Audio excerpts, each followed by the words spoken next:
Madam ఎక్కడ వచ్చింది మీరు కేసు పెట్టేంత వరకు వెళ్ళారు అంటే హీరో ధర్మ మహేష్కి మీ మధ్యలో ఎక్కడ తేడా వచ్చింది? సార్ యాక్చువల్గా మాది లవ్ అరేంజ్డ్ మ్యారేజ్. అతనికి నాకు తేడా వచ్చింది అతను ఉమెనైజర్ అని నాకు ఓపెన్ అయినప్పుడు. అండ్ వాళ్ళ పేరెంట్స్ కూడా పద్దాక వాళ్ళ ఫ్యామిలీ ఇలా ఏదో వాళ్ళకేదో 100 కోట్లు ఆస్తున్నట్టు ఆ ఊహాలోకాల్లోకి వాళ్ళు వెళ్ళిపోయి ఆ, వాళ్ళకేదో 100 కోట్లు ఆస్తున్నట్టు అతనేదో సూపర్ స్టార్ హీరో అయినట్టు నన్ను వేధించి ఇలా నీకు 100 కోట్ల ఆస్తి లేదు, నీకు 1000 కోట్ల ఆస్తి లేదు, మాకు ఈ టైంలో ఇలాంటి మ్యాచెస్ వస్తాయి అని తండ్రి కొడుకు తల్లి కూతురు అందరూ కలిసి నన్ను నా బిడ్డని హెరాస్ చేస్తున్నారు. నా వరకు వచ్చింది, నా బిడ్డ వరకు కూడా వస్తుంది. నా బిడ్డని చంపేస్తానని బెదిరిస్తుంది వాళ్ళక్క. సో ఇవన్నీ ఇంకా నేను స్టెప్ అవుట్ అవ్వాల్సిన టైం వచ్చింది. లేకపోతే ఇంకా ఎయిదర్ పడతానే ఉండాలి, ఇతను ఇంటికి వచ్చి అమ్మాయిలతో కూర్చుంటే భోజనం అన్నా వడ్డించాలి, లేకపోతే ఇంటి గుమ్మం దాటైనా వెళ్ళిపోవాలి అనే పాయింట్ వచ్చింది. జనవరి నుంచి మేము విడివిడిగానే ఉంటున్నాం. కానీ అతను అయినా కూడా అట్రాసిటీస్ ఆపట్లేదు, నన్ను చంపుతాను వస్తున్నాడు.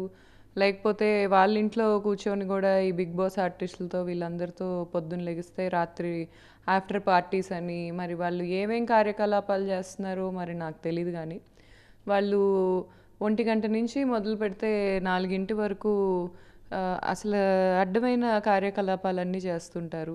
తాగేసి లిఫ్ట్లో ఎక్కి తిరుగుతుంటారు. సో ఇలాంటివన్నీ చేస్తున్నాడు అతను. ఇవన్నీ చేసుకుంటా నా గురించి బ్యాడ్ దుష్ప్రచారం చేస్తున్నాడు. అండ్ నేను ఎదిగితే చూడలేకపోతున్నాడు, నా ఎదుగుదల తట్టుకోలేకపోతున్నాడు.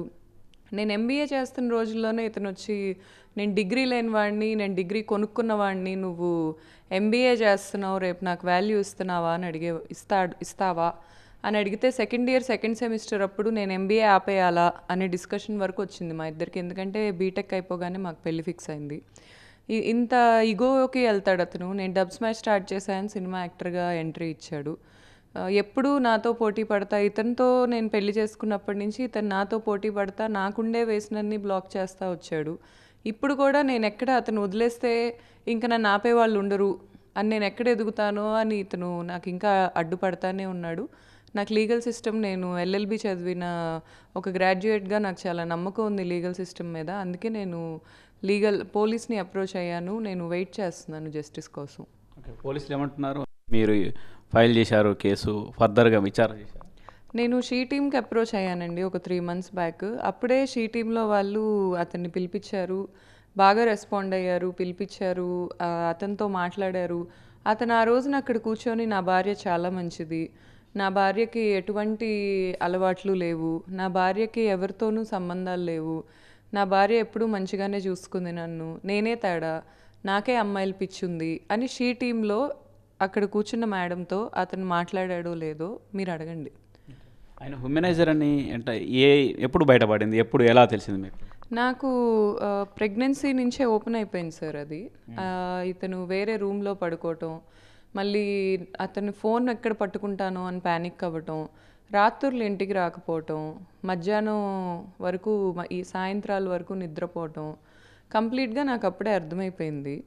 కాకపోతే నాకు విత్ ఎవిడెన్సెస్ అతను తెలిసింది మాత్రం ఈ జనవరి 2025లో. ఏ రోజైతే తెలిసిందో ఆ రోజే నేను బయటకు వచ్చేసాను ఆ ఇంట్లో నుంచి. ఆ ముందు రోజు కూడా వాళ్ళ ఫాదరు వాళ్ళ అక్క నాతో గొడవ పడ్డారు, వచ్చి నా బిడ్డను లాక్కెళ్ళిపోయారు నా చేతిలో నుంచి. నేను ఏడ్చుకుంటా, అప్పటికి పాలిస్తున్నాను నేను నా బిడ్డకి, ఏడ్చుకుంటా వాళ్ళ వెనక పరిగెత్తాల్సి వచ్చింది. కింద పార్కింగ్ నుంచి పై వరకు లాక్కొని వెళ్ళిపోయారు, ఎత్తుక్కోవాల్సి వచ్చింది నాకు.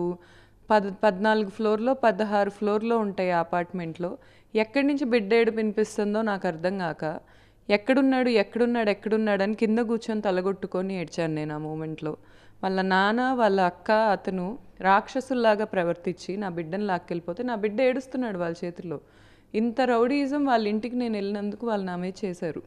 ఏ తండ్రి అయినా తల్లిదండ్రులు ఎవరైనా కానీ పిల్లలు తప్పుగా ప్రవర్తిస్తే మందలిస్తారు, అదే మన సంస్కృతి. అంటే వీళ్ళు ఏమి మందలించారా జనరల్గా మహేష్ గారిని? నేను ఏ రోజు కూడా వాళ్ళ అమ్మ కానీ నాన్న కానీ అతన్ని భార్యతో సరిగ్గా ఉండు అని చెప్పడం వినలేదండి. ఇంకా భార్యని నువ్వు అలా బయటికి తీసుకెళ్ళకు, భార్యతో బయటికెళ్తే మీకు దిష్టి తగిలిద్ది, ఏదో ఒకటి నెగిటివ్గా చెప్పి మా ఇద్దరిని ఎక్కువ బయట తిరగకుండా చేయటమే వాళ్ళు చేశారు. కానీ వాళ్ళమ్మ అయితే ఇంట్లో కూడా పక్క పక్కన మేము కూర్చోకూడదు అంటది. ఏంటండి అంటే దిష్టి అంటది. మళ్ళీ అదంతా ఫేక్ అనమాట. ఇప్పుడు వీళ్ళ సిస్టరే కానీ వాళ్ళే కానీ ఏదైనా ఏం చేస్తారంటే జాతకాల మీదకి దోసేస్తుంటారు, మళ్ళీ దిష్టి మీదకి తోసేస్తుంటారు. వాళ్ళ ఊర్లో వాళ్ళందరూ వాళ్ళ మీద పడి ఏడుస్తారని చెప్తుంటారు. అందరు ఏడుపు తగిలిద్ది మా మీదకి, మీరు బయటికి వెళ్ళొద్దు అని అంటుంటారు. సో అతను ఊర్లో నన్ను బయటికి తీసుకెళ్ళటం అనేది అప్పుడే బ్లాక్ చేస్తారు. నాకు అప్పుడు అతనితో నేను ప్రేమలో పడ్డప్పుడు 19 ఏళ్ళు. నాకు అంత అర్థం కాలేదు. సో వీళ్ళు ఇదంతా ఇంత దాచిపెట్టడం అనేది గ్రౌండ్ వర్క్ ఫస్ట్ నుంచే ఉంది. వాళ్ళకి ఎప్పుడో తెలుసు వాళ్ళ అబ్బాయి నన్ను వదిలేస్తాడని. వాళ్ళు నాతో ఇప్పటి వరకు ఎందుకున్నారు, ఇప్పుడు కూడా ఎందుకు వదలట్లేదు అనే క్వశ్చన్కి నాకు ఇప్పుడు క్లారిటీ వచ్చింది. అది కూడా ఇందాకే నాకు ఒక ఆడియో పంపించడం వల్ల నాకు క్లారిటీ వచ్చింది. ఓహో, ఇతను ఇందుకు చేస్తున్నాడా, ఇందుక నన్ను ఎంత ఎక్స్ప్లాయిట్ చేస్తుంది, ఇందుక నన్ను రాత్రి పగళ్ళు నిద్ర లేకుండా చేస్తుంది, ఇందుకు అని నాకు చెప్పే మగతనం లేక ఎక్కడో కూర్చొని అడ్డమైన కార్యకలాపాలు. ఇప్పుడు అతని అమ్మాయిలతో తిరుగుతుంది నన్ను హెరాస్ చేయడానికే అనుకుంటా. అతనికి వీక్నెస్ లేదని నేను అంటే ఒక పెళ్లి చేసుకొని భార్యని ఎక్స్ప్లాయిట్ చేయడానికి ఎన్ని విధాలు ఎక్స్ప్లోర్ చేయాలో ఇతనిని చూసి ఒక పుస్తకం రాయొచ్చు. ఎన్ని విధాలుగా ఎక్స్ప్లాయిట్ చేయొచ్చు అనేది. ఫైనాన్షియల్గా ఎక్స్ప్లాయిట్ చేసి, పబ్లిక్గా ఎక్స్ప్లాయిట్ చేసి, నా ప్రొఫెషనల్లో దూరి, నా ఇన్స్టాగ్రామ్లో దూరి, నా పర్సనల్ లైఫ్లో దూరి, ఇతను వెళ్ళి అందరికీ నేను డబ్బు లేని దాన్ని అని చెప్తున్నాడు. ఏం డబ్బు లేని దాన్ని నేను? నువ్వు వచ్చి నన్ను చదివించావా చిన్నప్పటి నుంచి? నేను పెరిగిందేంటి, నువ్వు పెరిగిందేంటి? నీ ఇంటికి నేను వచ్చిన రోజు నీకు అటాచ్డ్ బాత్రూమ్ లేదు మీ ఇంట్లో, ఒక రేకుల షెడ్లో ఉన్నావు నువ్వా నా గురించి మాట్లాడుతుంది? అంటే మీ తాతలు ప్రాపర్టీస్ ఇవ్వగానే ఏదో వచ్చేసాయి అనుకుంటావా? నీకంటూ ఇండివిజువాలిటీ ఉండదా? నీలాగా ఇండివిజువాలిటీ లేని పర్సన్ నేను ఒక ఇన్ఫ్లుయెన్సర్ని. నేను ఎంత కష్టపడ్డాను, ప్రతిరోజు డ్యాన్స్ వేసాను, ప్రతిరోజు చదువుకున్నాను, నేను ఒక టాపర్ని, నాకు ఒక 3 డిగ్రీలు ఉన్నాయి. నీకేమున్నాయి? కొనుక్కున్న ఇంజనీరింగ్ తప్ప. ఇవన్నీ చూపించా నా మీదకి ఈరోజు ఎక్స్ప్లాయిటేషన్ కంటే. ఒక మగాడు అనే పాయింట్ వస్తే చాలా ఎక్స్ప్లాయిట్ చేసేస్తారా? ఆడది అనే పాయింట్ వస్తే ఏమున్నా లాగేసుకుంటారా? ఇతను నా దగ్గర సర్వం లాగేసుకోవడానికి ప్రయత్నిస్తున్నాడు. ఇందాక నాకు దొరికిన ఆడియో క్లిప్, నాకు పంపించిన క్లోజ్ పర్సన్ ఒకళ్ళు పంపించిన ఆడియో క్లిప్లో కూడా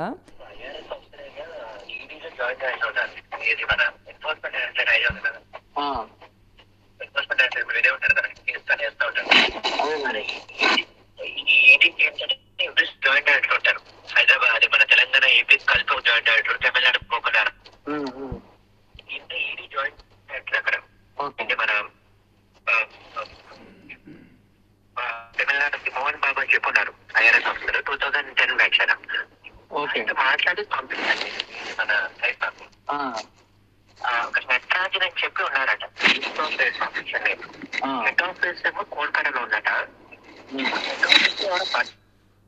పోతున్నాయి. నేను ఏంటంటే డాక్యుమెంట్ ఇమీడియట్ గా రాగానే ఫార్వర్డ్ చేసి ప్రింట్అవుట్ చేసి చదువుతాను నేను జనరల్ గా. అది ఒక్కటి కొంచెం, ఎందుకంటే ఫోన్స్ మీద చదువుతుంటే కళ్ళు సైజ్ పెరుగుతుంది బాగా. అదొక్కటి లేట్ చదువుతాను. అందుకే డైరెక్ట్ కదా, ఎందుకంటే ఇది ఐఆర్ఎస్ కన్స్ట్రక్షన్ చేస్తున్నా. ఇప్పుడు డెప్యూటేషన్ ఎన్ఫోర్స్మెంట్ డైరెక్టరేట్, డెప్యూటేషన్ తెలుసు కదా, ఐఆర్ఎస్ ఆఫీసర్ హెడ్ ఉంటారు. ఇది తెలుసు కదా మీకు, పని కేసు వేస్తూ ఉంటారు మీద. ఈయన ఈడీ పవర్ చాలా పవర్ఫుల్ పోస్తున్నాడు, తమిళనాడు ఈడీకి హెడ్ అయినా. సో అక్క ఆయన నెట్ తెలుసు, ఆయన చెప్తాను చెప్పాడు ఏదన్నా సరే క్యాన్సిల్ చేస్తామని. ట్రేడ్ మార్క్ ఒకటి ఫస్ట్ మాట్లాడి చెప్పండి, లీగల్ నోటీస్ తర్వాత చదివి నేను చెప్తాను. ఓకేనా సార్? యాక్చువల్గా నేను ఆవేదనలో ఉన్నాను మీరు వచ్చే టైంకి, ఎందుకంటే ఇది విని నేను డిస్టర్బ్ అయి ఉన్నాను.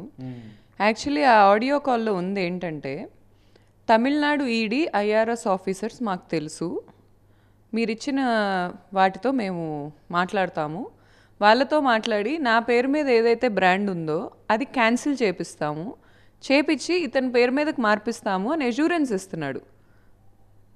అవతల వైపు ఉంది లాయరో లేకపోతే గవర్నమెంట్ ఆఫీసరో నాకు తెలియదు, కానీ గవర్నమెంట్ ఆఫీసర్స్ పేర్లు చెప్తున్నారు.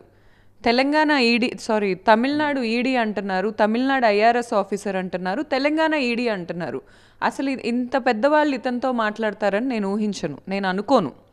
ఇదంతా డాబో, అతను చెప్పుకునే 70% డాబో నిజమో నాకు తెలీదు. కానీ ఏదైనా ఇలాంటి దరిద్రపు ప్లాన్స్ నువ్వు వేయటం కంటే, ఇంత దరిద్రంగా దిగజారటం కంటే వచ్చి నా దగ్గర కూర్చొని అమ్మా నేను బతకలేను, అమ్మ నిన్ను నేను దగ్గర పెట్టుకుంటుంది నేను సంపాదించలేక, నా దగ్గర సంపాదించుకునే సత్తా లేక, అందుకే నేను నిన్ను ఇలా హింస పెడుతున్నాను, అందుకే నేను ఇలా నీ పేరు మీద బ్రాండ్ ఉంది నేను తీసుకోవడానికి ప్రయత్నిస్తున్నాను. 2022లో ఎల్ఎల్బి చేసి నేనేదో నా భర్తకి ఏ రోజు పెద్ద గిఫ్ట్లు ఏమి ఇచ్చుకోలేదు.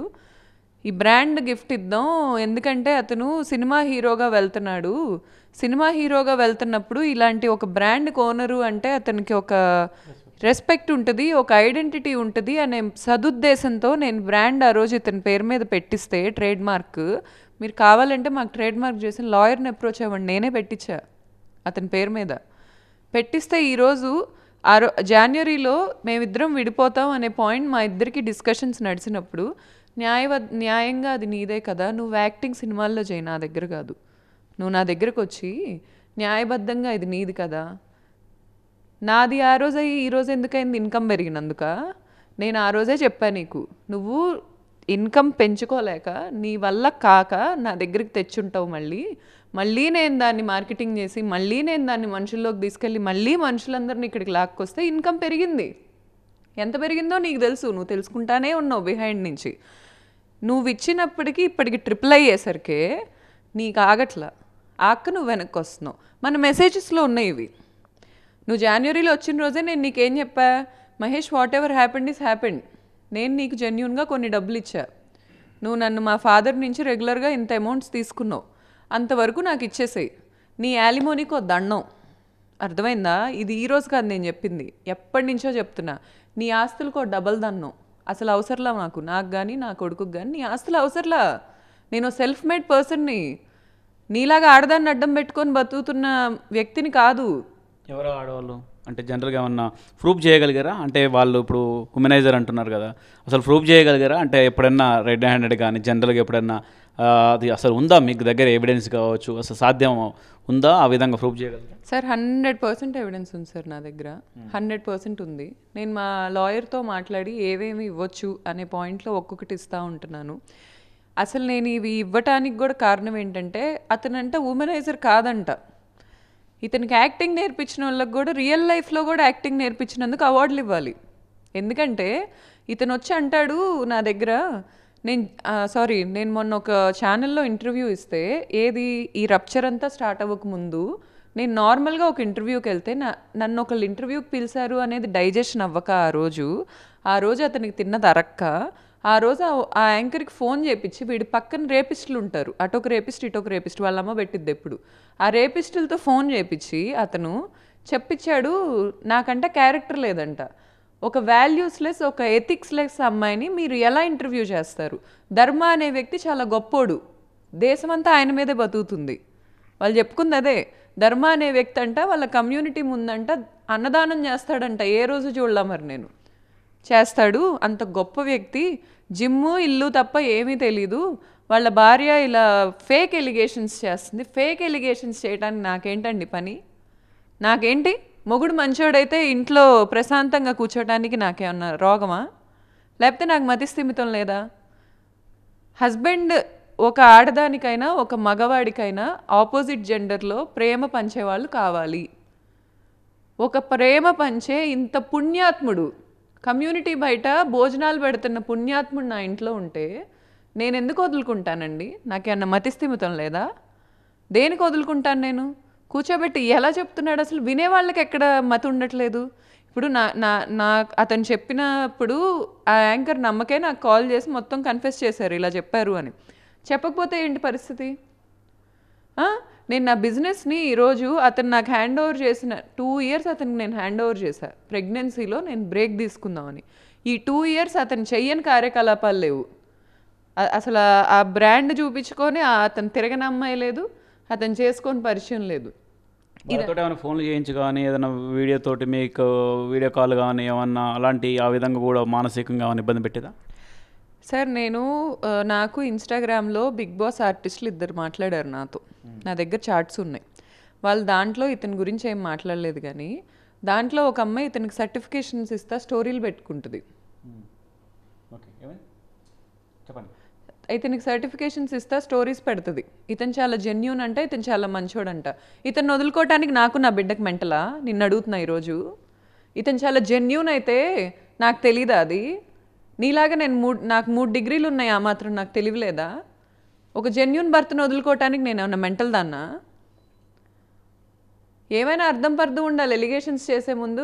ఇప్పుడు సార్ వాళ్ళు నాకు మెసేజ్లు అయితే పెట్టారు సార్. ఒక అమ్మాయిని నేనే అడిగా, వీళ్ళిద్దరు కలిసి తిరుగుతున్నారని. నేను ఇన్ఫ్లుయెన్సర్నే కదా, నాకు మ్యూచువల్ సోర్సెస్ ద్వారా తెలిస్తే నేను అప్రోచ్ అయ్యి అడిగా. ఆ అమ్మాయి నాకు అసలు ఏమీ లేదు, నాకు మీరు ఎప్పటి నుంచో తెలుసు అది ఇది అని సోది చెప్పింది, కానీ నిజం చెప్పలా. వాళ్ళిద్దరు కలిసి తిరుగుతున్నారు, నా దగ్గర వీడియోస్ ఉన్నాయి. ఆ సెకండ్ అమ్మాయి ఎందుకు నా బిజినెస్లో ఇన్వాల్వ్ అవ్వటానికి చూసింది. ఇతను అమ్మాయిని కావాలని ఇన్వాల్వ్ చేశాడు. నేను ఒక ప్రమోషనల్ ఈవెంట్ చేస్తుంటే దానిలోకి ఇన్వాల్వ్ చేసి ఆ అమ్మాయితో నన్ను బెదిరిపించడానికి చూశాడు. అమ్మాయి నాతో గొడవ పడింది అవుట్ ఆఫ్ నోవేర్. చాలా పొగరు చూపించింది నా మీద. ఇప్పుడు ఆ అమ్మాయి బయటికి వెళ్ళి నా గురించి బ్యాడ్గా మాట్లాడుతుంది.